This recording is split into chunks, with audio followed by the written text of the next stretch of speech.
Hi guys, welcome to the first episode of Missing She Wrote. So today we're going to be talking about an almost 20-year-old case that happened a couple miles down the road from where I used to go to grad school. So I'm a little bit familiar with the area. Let's get started. So today we're going to be talking about the disappearance of Diane Louise Augat. Diane was a 40-year-old woman, and unfortunately there's not a lot about her from before her disappearance, but what we can find is stuff that suggests that she might have been struggling a little bit before she had disappeared.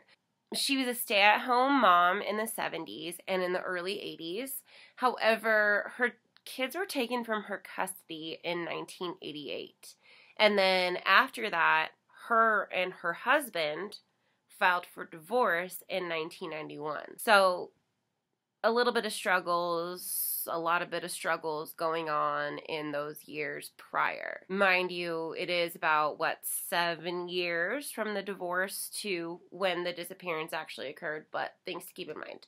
I can't find specific reasons for why she actually lost custody, but some of the things that I found was that she'd been diagnosed with bipolar disorder, and she didn't regularly take her medications.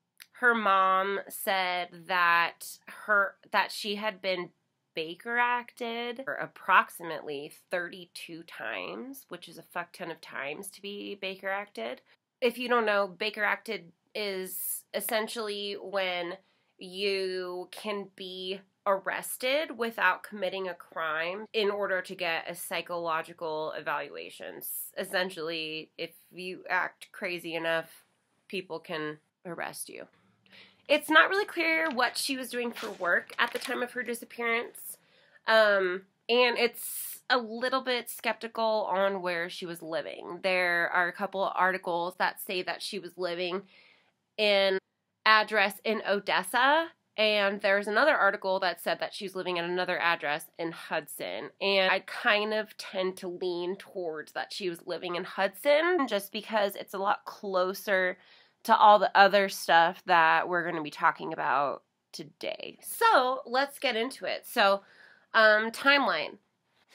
April 10th, 1998. She was seen leaving her residence around 11 a.m. After that, a bartender at the Hayloft Tavern in Hudson also saw her.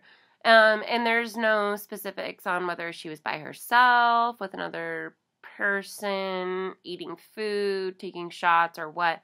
This was another place that was near where she was last seen off of US 19. So on April 11th, she's seen walking southbound on US 19 on New York Avenue. A lot of articles say that this is in Odessa, but US 19 doesn't actually run through Odessa, Florida, so it's likely Hudson, Florida that they're talking about. That happened on the 11th. So on the 13th, a waitress saw her eating lunch at the Inn on the Gulf in Hudson, Florida. It's unclear whether she was with someone or anything like that. Later that day, her mom received a call on her answering machine. Her mom wasn't there, so of course this was the message that she came back to. It said, "Help, help." It was Diane's voice. She also heard a struggle and Diane saying, "Hey, give me that," and then what sounded like someone taking the phone out of her hands. The caller ID went back to Starlight, and there wasn't a business registered under Starlight. Her mom called it back and no one answered. I'm assuming her mom called it back more than just that once, and I'm assuming more investigation happened into this. Looking into shit on US 19, there was a Star Motel, which was near US 19 and New York Avenue. Not Starlight, though, so not the same. There's also a Starlight restaurant in Hudson, but I don't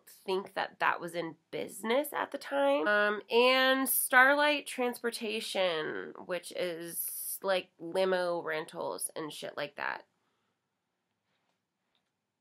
So next, the severed tip of her finger was found on the side of US 19 near New York Avenue where she was last seen. Fingerprinting identification said that it was hers. The weird thing is that the last time she was seen, her nails were painted orange, but when they found her finger, it was painted red. 2 weeks after she was reported missing, unfortunately, I can't find a date for when she was actually reported missing. I know when her mom received that call, but I mean, I assume that that's the date that she reported her missing, right? I don't know.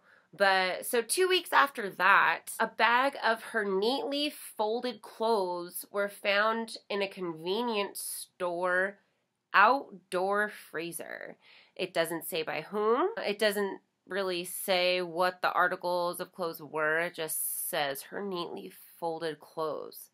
2 years later, a day after an article in the St. Petersburg Times published about her case, another bag was found full of items of her shit. It was labeled Diane in black marker, and it was found by her brother's girlfriend. The contents of the bag were some black eyeliner, some Taboo perfume, bright pink lipstick, generic toothpaste. Her mom says that there are things that probably belong to her that she recognized as her brands of shit and familiar stuff, probably. But the police never confirmed. I don't know exactly how you would confirm that. I mean, with receipts. Theories. One of the last places that she was seen was the Coral Sands Motel. The weird thing is that it's not really mentioned in the timeline of stuff, so I don't know, like, when it actually occurred when she went to the Coral Sands Motel. One of the theories was that she was killed by the owner of the Coral Sands Motel, because that was one of the last places that she was seen. I guess the theory was that she was buried or weighted down or something, I don't know, at the bottom of Moon Lake and killed by the motel owner. So a little bit about this motel owner and why people, I think, theorize him. He was convicted of murder a few years after Diane's disappearance, but here's the situation. So he and his girlfriend own the Coral Sands Motel. 2 men wearing black ski masks and carrying a gun opened the office door, and his girlfriend screamed and yelled for help. They beat her up pretty bad, and he barged out of the back office. He just chased them away. He saw one of the men that he thought was involved later on and killed him later. Another one of the theories is that she might have been killed by her family. It is kind of weird that her brother's girlfriend found all of her stuff a day after that article was published. That is pretty suspicious. Unless it's like, I do watch a lot of Pretty Little Liars, unfortunately, so unless it's like one of those like A situations where they're following you and it's like she's gonna put it in the freezer that's 10 feet away from you. But it is a little bit suspicious that the brother's girlfriend found the clothes. Another theory is that she might have met foul play from someone random, or maybe someone who's like an acquaintance that saw her occasionally. One of the things about bipolar and similar disorders is that you can be more at risk for, I don't know, coercion. I don't know what the word is. Maybe that could have happened. So my thoughts in the situation, I don't really know. The fact that her finger was found was weird to me. It kind of makes me feel like that's like just, it's so threatening, you know? It makes me feel like there's a threatening aspect to it, to maybe the family or someone else. Like maybe it was a message. It's a fucked up thing to think, but maybe there could be some reason that the family would want to hide that type of thing if there was some type of like drug stuff or anything. But damn, it's been a long time. It's family. I can't, the fact that she was bipolar and not regularly taking her meds makes me think that maybe her decision-making skills were maybe impaired just because of the fact that she wasn't taking her pills. You know, like that could have influenced it a little bit. Who knows? Like she could have just come across the wrong person at the wrong time. US 19 is a real wide open space. You go through a lot of towns. It's a big fucking area. She could have came across a lot of people.